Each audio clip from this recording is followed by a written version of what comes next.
루트비히 포여바흐는 신을 인간이 자기 자신을 외부로 투사한 존재, 즉 인간의 유한성, 불안, 무력감 같은 것들의 투사라고 보았습니다.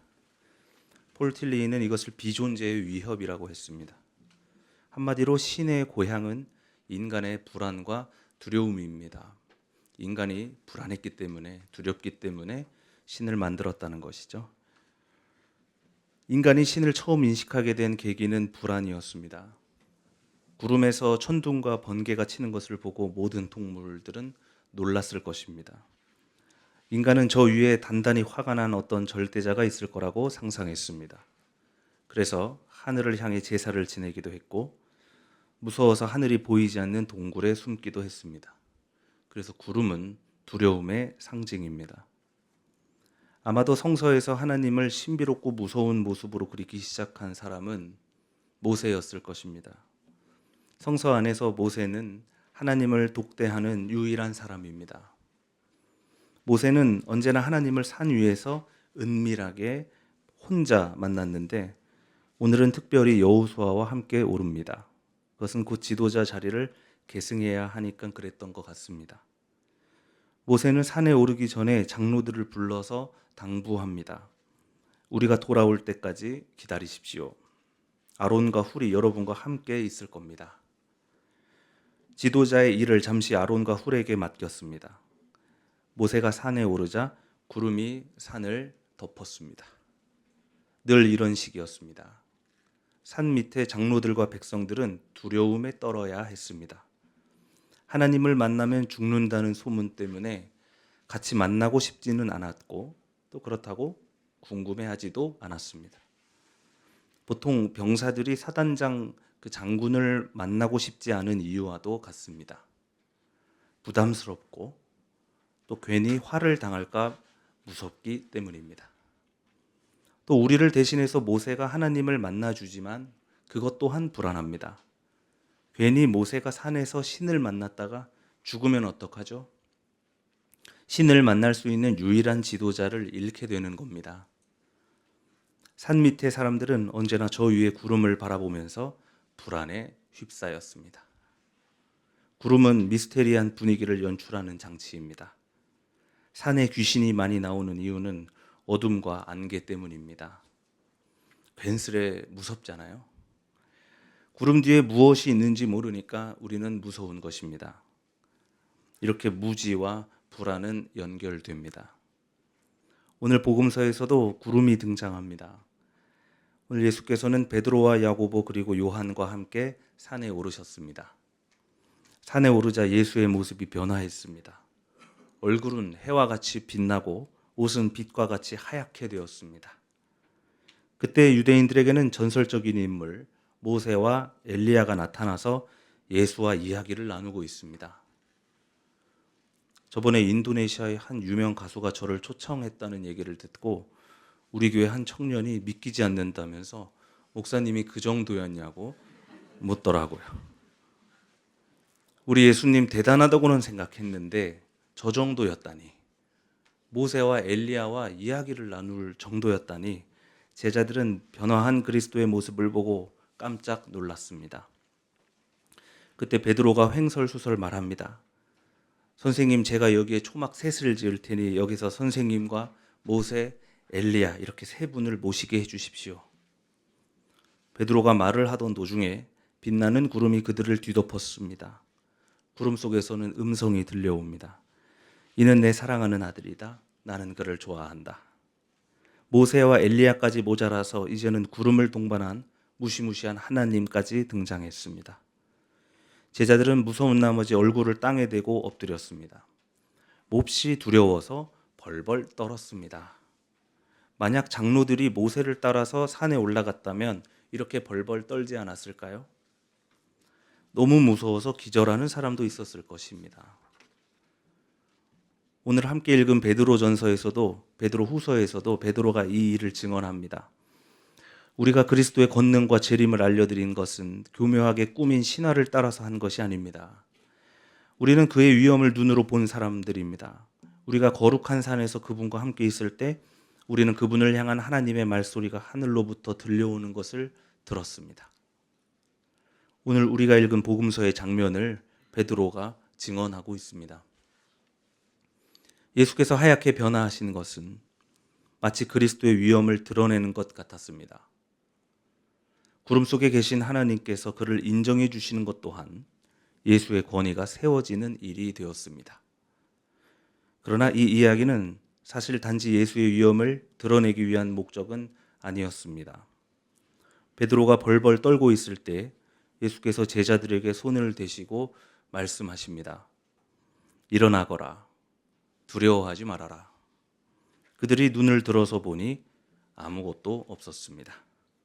구름도 없고 모세도 없고 엘리야도 없었습니다. 오직 선생님만 계셨습니다.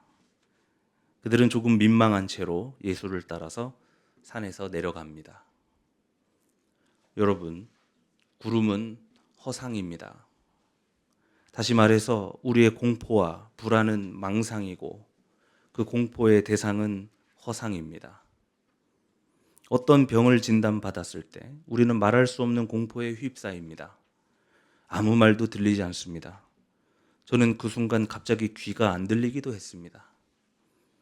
대체의학이나 종교는 보통 이런 상태에 놓인 사람들의 약한 마음을 파고듭니다. 이것을 먹으면 산다. 저것을 먹으면 산다.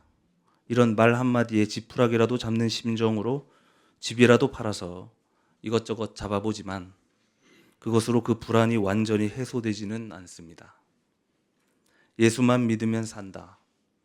이런 종교의 명제 또한 그렇게 교인들의 공포심을 이용하는 것이 된다면 그것은 우상숭배에 지나지 않습니다.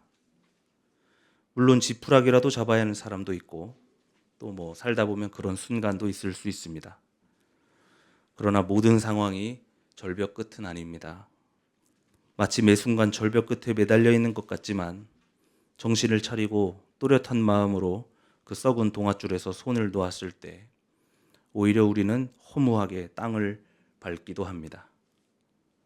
그리고 지푸라기라도 잡아야 하는 순간일지라도 오히려 그때야말로 우리가 두려움을 이겨내야 하는 순간입니다. 내 앞에 놓인 것이 죽음일지라도 우리는 겸허하게 나아가야 할 때가 있는 것입니다. 언제나 신에게 자기 불안과 두려움을 투사시킨 것은 어리석은 인간이었습니다. 그렇게 인간에 의해서 만들어진 신은 우리를 불안해서 해소할 수도 없고 심지어 그 신은 존재하지도 않습니다.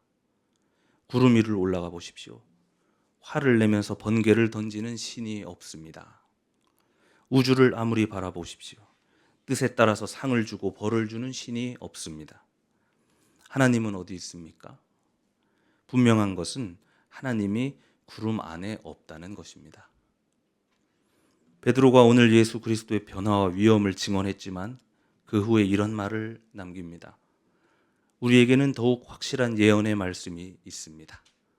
이 예언의 말씀은 바로 성경을 말하는 것입니다. 베드로가 말을 이어갑니다. 여러분은 어둠 속에서 비치는 등불을 대하듯이 예언의 말씀에 주의를 기울이는 것이 좋습니다. 그리고 아무도 성경의 모든 예언을 제멋대로 해석해서는 안 됩니다. 예언은 사람의 뜻에서 나온 것이 아니라 성령에 이끌려서 하나님에게서 오는 말씀입니다. 지난주 바울이 설교자는 사람의 지혜가 아니라 성령의 지혜로 말해야 한다고 했습니다. 마찬가지로 예언을 해석할 때는 사람의 뜻에서 하는 것이 아니라 성령에 이끌려 깨달은 하나님의 뜻으로만 해야 합니다. 그러니 우리는 오직 성령의 눈으로 성경을 보고 예언을 해석해야 한다는 말입니다. 세상은 언제나 우리에게 두려워하라고 가르치고 있지만 사실 성경 안에서 하나님이 가장 많이 하시는 말씀이 그 대사가 무엇인지 아십니까? 두려워하지 말라입니다. 하나님은 언제나 등장하면서 이렇게 말씀하십니다. 두려워하지 말아라. 놀라지 말아라. 나는 너의 하나님이다. 그러므로 우리는 두려움의 눈으로 성경을 볼 것이 아니라 오직 성령께서 주시는 또렷한 눈으로 성경을 읽고 그것을 해석하며 하나님을 바라봐야 하는 것입니다. 우리는 무서운 나머지 구름 앞에서 벌벌 떨고 있지만 언제나 구름을 흩으시는 분, 다시 말해서 우리를 깨우시는 분은 예수 그리스도입니다. 여러분 한번 눈을 떠보십시오. 지성소의 휘장을 걷어보십시오. 교회의 향을 꺼보십시오. 아무것도 없습니다. 황푸하 목사에게 환상이시였습니까? 새민족교회가 낙원이라고 생각하십니까? 꿈을 깨시기 바랍니다. 눈을 떠보십시오. 단지 나약한 인간이 보이고 망원동의 낡은 건물, 아직도 불완전한 교회가 보일 것입니다. 그러나 더 자세히 보십시오. 그 부족한 인간들과 이 낡은 교회 곁에서 언제나 함께 일하시는 하나님이 계십니다. 그 하나님은 두렵지 않습니다. 우리를 벌하지도 않으시고 우리를 버리지도 않으시고 우리를 떠나지도 않으십니다. 저 멀리 산 위에 홀로 계시지도 않으시고 언제나 우리 곁에, 여러분 안에 계십니다. 우리가 이것을 깨닫게 될 때 우리는 진정 강해질 것이고 두려움 없이 걷게 될 것입니다. 불안이 심해지면 공황이 옵니다. 저희 아내는 평소에 불안이 심해서 공황이 자주 왔습니다. 그때마다 제가 할 수 있는 일은 그저 차분하고 침착하게, 그러나 단호하게 옆에 있어주고 그를 붙들어주는 일입니다. 아무 일도 아니야. 잠깐 흔들리는 것뿐이야. 그렇게 호흡하다 보면 어느새 망상과 허상은 사라지고 또렷한 사랑이 보입니다. 존경하는 교우 여러분, 그리스도께서 그렇게 우리를 깨우십니다. 그리스도께서 그렇게 우리를 붙드시는 줄로 믿습니다. 이 믿음과 사랑 안에서 구름을 걷어내고 나아가시는 우리 교우 여러분께 성령의 함께 하심이 충만하기를 빕니다. 오늘 주신 말씀을 다 함께 묵상합시다.